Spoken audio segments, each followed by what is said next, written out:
Hijrah ini perlu strategi. Jangan kata orang Jawa ujuk-ujuk.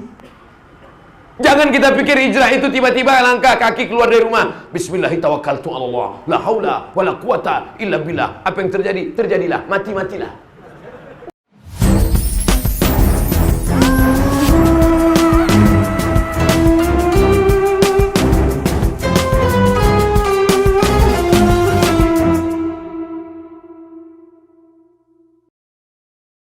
Saya alhamdulillah sudah kenal dengan Ustadz Latif Khan.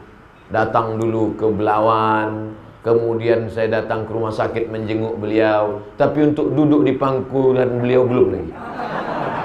Saya masih merasa ada jarak lagi. Tapi Abu Bakar Siddiq dengan Rasulullah SAW tak ada. Rasulullah berbaring di atas paha Abu Bakar tertidur. Ketika dia sedang tertidur karena capek, lelah dari rumah tengah malam naik ke atas, pas sedang tertidur itu tiba-tiba Rasulullah terbangun, terjaga, menetes air dari atas, tepat menetes di matanya. Terbangun. Tak mungkin embun, karena gurun pasir, kering, kerontang, batu. Arab, Makkah, panas, tak mungkin ada. Jangankan dimakan, Medan pun tak ada embun. Tak mungkin menetes. Air apa nih Abu Bakar? Air mataku, kata Abu Bakar. Air apa nih wahai Abu Bakar? Air mataku ya Rasulullah. Kenapa engkau menangis wahai Abu Bakar? Rupanya dari lubang yang disumbatnya tadi keluar ular berbisa. Tak dapat ditahannya bisa ular itu. Bapak ibu yang pernah disengat kalajengking, digigit ular bisa merasakan itu. Lam ya'rif man lam yadhuq. Orang yang tak pernah merasakannya tak mungkin dapat menceritakannya. Ustaz tahu gimana rasanya? Pernah, saya dulu waktu kecil pernah gigi lipan, hampir terkencing. Jangankan air mata, air kencing pun tak tertahan. Karena kalau sudah bisa masuk ke darah, darah mengalir ke jantung, detak jantung tak normal, itu sudah mulai error, sudah mulai kacau. Itu yang dirasakan Abu Bakar waktu itu. Tapi kakinya tetap tak bergerak. Kenapa dia tak bergerak? Karena dia sedang memangku makhluk yang paling mulia di langit dan di bumi, Sayyidina Muhammad sallallahu alaihi wasallam. Andai kita lah yang memangku Nabi malam itu, mungkin melompat gitu. Mohon maaf ya Rasulullah, tak tertahan gue lagi sakitnya. Jangan cemburu ketika malam-malam Ramadan disebut nama Abu Bakar. Al-Khalifatul Awal, Al-Khalifatul Ula, Abu Bakrin Siddiq. Apa jawab orang Medan? Radhiyallahu an. Allah meridai dia.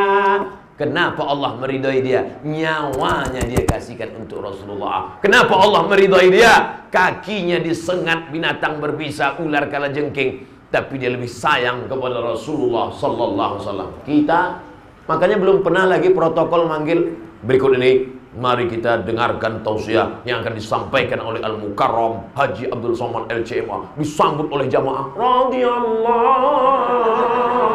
anhu. Ada. Kenapa perjuangan kita ini belum ada apa-apanya? Ini kadang anak-anak muda ini merasa udah hebat kali hijrahnya. Pemuda hijrah. Apa perjuangan kau? Aku udah putus 3 hari Pak Ustaz. La ilaha illallah. Malam ini kita sedang mengukur bayang-bayang. Malam ini kita sedang mengukur diri kita. Ternyata kita ini tak ada apa-apanya dibandingkan Sayyidina Abu Bakar Siddiq. Tapi aneh bin ajaib, di tahun 2019, di zaman edan milenial, ada orang yang ceramah mencaci maki Abu Bakar Siddiq. Betul? Mengejek-ejek Abu Bakar Siddiq, menuduh Abu Bakar merampas khilafah, menuduh Abu Bakar pengkhianat. Ditulis di buku Abu Bakar LA laknatullah alaih. Cari bukunya. Judul bukunya 40 masalah Syiah. Mereka paling benci dengan Abu Bakar, benci kepada Umar, benci kepada Aisyah. Abu Bakar LA laknatullah alaih. Ini saya ceritakan supaya adik-adik, kawan-kawan paham kenapa tokoh-tokoh Syiah sekarang sedang merasa dapat durian runtuh mencaci maki saya di internet. Karena lama sudah sakit hati Abdul Somad membongkar masalah-masalah Syiah. Begitu dapat, mampuslah kau Somad, gitu dia. Sampai mana cerita tadi? Saudara yang dimuliakan Allah Subhanahu wa taala, la tasubbu ashabi. Jangan kalian caci maki sahabatku. Lau anfaqa ahadukum mithla Uhudin zahaban. Andai ada di antara kalian yang bersedekah emas sebesar bukit Uhud, tak sampai sedekah kalian itu setengah mudnya Abu Bakar Siddiq. Kenapa? Kalau ada orang Medan sekarang bersedekah emas sebesar bukit Uhud, itu tak sampai setengah tapak tangan Abu Bakar. Kenapa? Karena orang sekarang bersedekah dalam keadaan aman. Abu Bakar bersedekah dalam keadaan kacau balau, terombang ambing. Mudah-mudahan walaupun kita tak sampai bersedekah sebesar bukit Uhud, tapi kita nanti didekatkan Allah dengan Abu Bakar, Umar, Utsman, Ali, Ahlu Bait dan Rasulullah sallallahu alaihi wasallam. Berapa lama Nabi berada di Jabal Sur? Malam Jumat, malam Sabtu, malam Ahad. 3 malam transit di atas. Kenapa transit? Nah, ini perlu dipelajari. Strategi. Hijrah ini perlu strategi. Jangan kata orang Jawa ujuk-ujuk. Jangan kita pikir hijrah itu tiba-tiba langkah kaki keluar dari rumah. Bismillahirrahmanirrahim. La haula wala quwata illa billah. Apa yang terjadi? Terjadilah. Mati-matilah. Bukan begitu hijrah itu. Transit dulu. Kenapa tak langsung saja ke Makkah? Karena kalau langsung di Makkah dikejar Abu Jahal, Abu Lahab. Karena kalau langsung ke Makkah, langsung dicegat mereka. Tapi biarkan dulu tenang. Setelah nanti mereka bingung mencari, baru keluar. Ini namanya strategi. Besok tanggal 26, 27, 28, 29, 30, 31. 6 hari lagi kita mau masuk 1 Muharram. Apa strategi kita menghadapi Muharram? Gimana strategi kau menghadapi Muharram?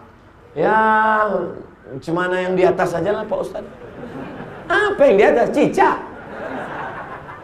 Harus ada strategi. Komunitas pemuda hijrah, ini strategi kami untuk menghadapi tahun baru hijrah.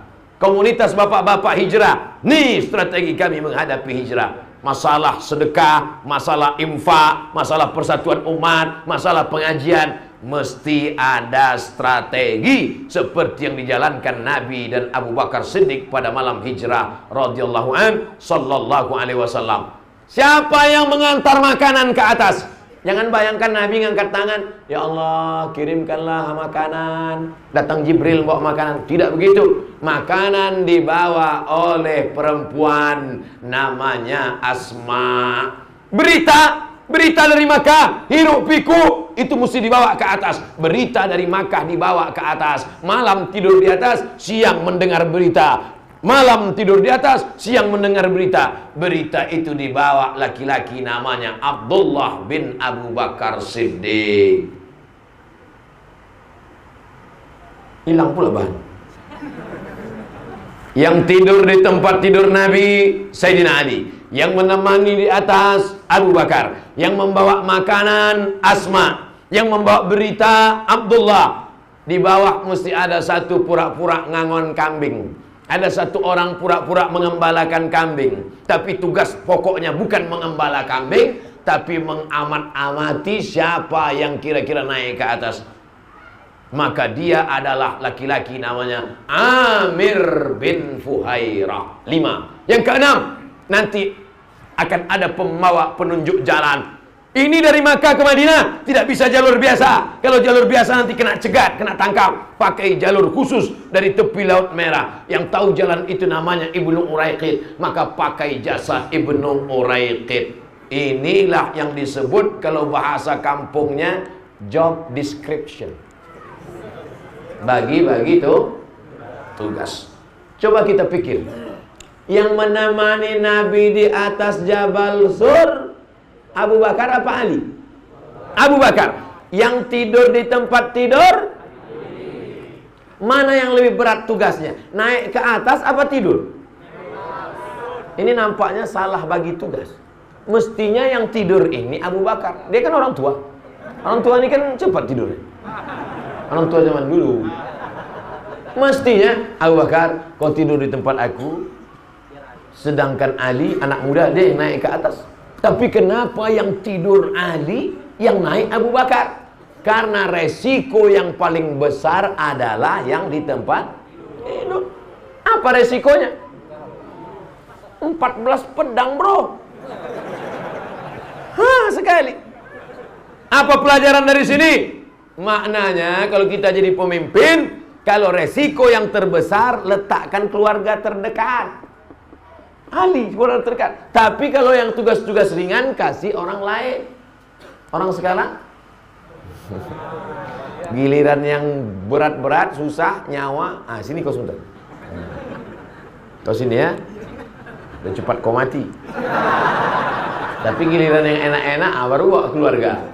Pas giliran ditanya, kau umat apa? Umat Muhammad sallallahu alaihi wasallam. Umat Muhammad yang mana?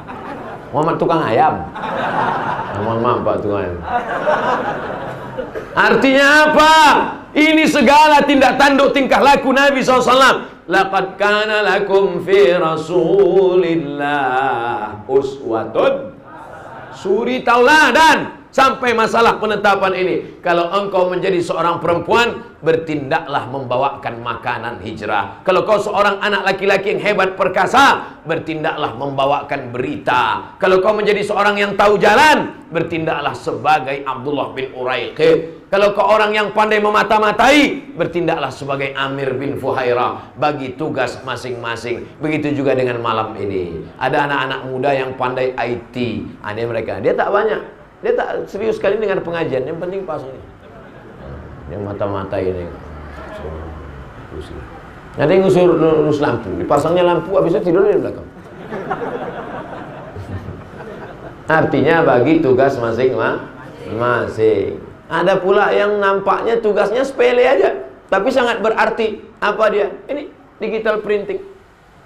Cetak. Coba kalau tak ada ini. Mana tahu orang acaranya apa? Tonton, syuting. Orang tanya, apa acara ini? Apa acara ini? Tapi karena ada ini, orang tahu. Ngaji bareng UAS. Ada gambar saya. Muharram, momentum hijrah untuk kebangkitan Islam. Jadi peran masing-masing. Jangan menyepelekan peran orang. Di belakang sana, jangan berarti mereka tak berperan. Itu ada perannya masing-masing. Apa peran dia? Entahlah. Itu udah bagi-bagi. Mungkin dia menjaga tenda. Mungkin dia yang dekat ibu-ibu itu, mungkin dia udah ditugaskan jaga. Jangan sampai anak-anak muda ini dekat-dekat sini. Ada anak gadis. Kadang anak-anak muda, anak rajang ini dekat sini. Ini ya. Saudara yang dimuliakan Allah Subhanahu wa taala. Lalu 3 malam lamanya di sana, malam Jumat, malam Sabtu, malam Ahad, malam Senin barulah hijrah. Penunjuk jalan Abdullah bin Uraiqid. Pergilah mereka malam-malam, tak bisa siang. Lalu kemudian mereka pun turun menuju kota Madinah Al-Munawwarah. Di tengah siang itu tiba-tiba Abu Bakar menengok dari jauh, naik debu ke atas. Kalau di tengah gurun pasir nampak debu naik ke atas, artinya di belakang ada orang naik kuda kencang sedang mengejar. Saking kencangnya kaki kuda, naik debu ke atas. Ya Rasulullah, ya, itu ada orang mengejar dari belakang. Nabi sama Abu Bakar naik onta pelan, ada orang mengejar dari belakang. Tenang Abu Bakar, tenang. Akhirnya kemudian begitu mereka akan lanjut terus, lalu kemudian Abu Bakar Siddiq pun melihat, rupanya yang mengejar dari belakang ini namanya Suraqah bin Malik. Namanya Suraqah bin Malik. Tiba-tiba ujung kaki kuda Suraqah masuk ke dalam pasir, terjungkal dan akhirnya menggelinding. Naik dia lagi ke kudanya, dikejarnya lagi Nabi, dihadangnya Nabi dari depan. Apa kata Suraqah? Aku Suraqah bin Malik, seumur hidup naik kuda tak pernah jatuh, baru sekali ini lah jatuh. Maka aku sadar bahwa yang kukejar ini bukan manusia biasa. Engkau adalah Rasul utusan Allah Subhanahu wa ta'ala. Maka dengan ini aku tidak jadi membunuh engkau. Kenapa dia semangat betul mengejar? Karena di Makkah sudah dibuat pengumuman, siapa yang bisa membawa kepala Muhammad hidup atau mati akan diberikan 100 ekor onta. 1 ekor onta 50 juta. Itu pun onta-onta yang udah tak laku lah, itu udah murah-murah. Onta-onta second lah. 50 juta kali 100 ekor sama dengan 50 juta kali 100, 5 miliar. 5 miliar itu kalau dibelikan cendol, oh, merenang kita. Merenang kita. Coba bayangkan. Apa pelajaran dari sini? Apa pelajaran dari jatuhnya Suraqah? Ada orang keluar dari rumahnya, niatnya mau membunuh Nabi, niatnya mau dapat 100 ekor onta, niatnya jahat, tapi ternyata di tengah jalan dapat hidayah. Tapi ada orang dari rumahnya, langkah kaki, Bismillahi tawakkaltu 'alallah, la haula wala quwata illa billah. Mama, papa mau cari rezeki yang halal ya. Sampai di kantor makan haram. Di akhirat kau akan jumpa dengan Suraqah bin Malik, dan Suraqah tersenyum melihat engkau. Kata Suraqah, aku melangkah dari rumah mau memancung kepala Muhammad, aku melangkah dari rumah mau makan haram, tapi di sana aku melihat mukjizat dan aku bertaubat kepada Allah. Tapi kau melangkah dari rumah niat mau cari harta halal, sampai di sana kau mainkan tanda tangan. Neraka jahanam tempatmu, bro.